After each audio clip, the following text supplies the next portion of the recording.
Exam में अच्छे marks लाने के लिए आंसर को हमेशा फॉर्मेट में लिखना चाहिए।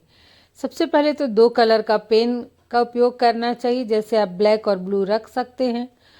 अब मान लीजिए क्वेश्चन है कि शिक्षा से आप क्या समझते हैं, शिक्षा के उद्देश्यों का वर्णन करें। तो यहाँ पर क्वेश्चन जो है आपका वो 2 भाग में है। इसमें आपको कैसे लिखना है, सबसे पहले आप क्या करते हैं, प्रश्न संख्या लिखते हैं और उसके बाद आंसर लिखना शुरू करते हैं। प्रश्न संख्या को स्पष्ट लिखें जिससे पता चले कि आप किस प्रश्न का उत्तर लिख रहे हैं। आपके लिखने के अनुसार आपको प्रश्न संख्या नहीं लिखना है, आपके क्वेश्चन पेपर में जो प्रश्न संख्या है उसके अनुसार लिखना है। अगर आप क्वेश्चन नंबर 1 का आंसर लिख रहे हैं तो 1 लिखें, और अगर आप 3 का आंसर लिख रहे हैं तो 3 लिखें। उस तरह से क्वेश्चन नंबर दें और उसके बाद सिनॉप्सिस बनाएं, जिससे आपको भी और जो कॉपी चेक करेंगे उनको भी पता चलेगा कि आपने इस आंसर में क्या क्या लिखा है। तो सबसे पहले एरो देकर या स्टार बनाकर आप लिखें परिचय या इंट्रोडक्शन। उसके बाद आपको शिक्षा का अर्थ लिखना होगा, तो फिर लिखिए मीनिंग ऑफ एजुकेशन। इसके बाद परिभाषा लिखेंगे और तब फिर शिक्षा के उद्देश्य लिखेंगे और लास्ट में निष्कर्ष लिखेंगे।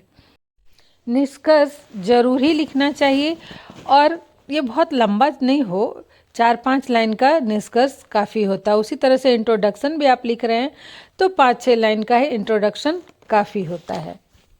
परिभाषा कम से कम 2 दें और ऑथर के शब्दों में ही दें। जिसकी भी परिभाषा आप दे रहे हैं, जिस भी थिंकर्स की आप परिभाषा दे रहे हैं, उसके शब्दों में ही परिभाषा लिखने की कोशिश करें।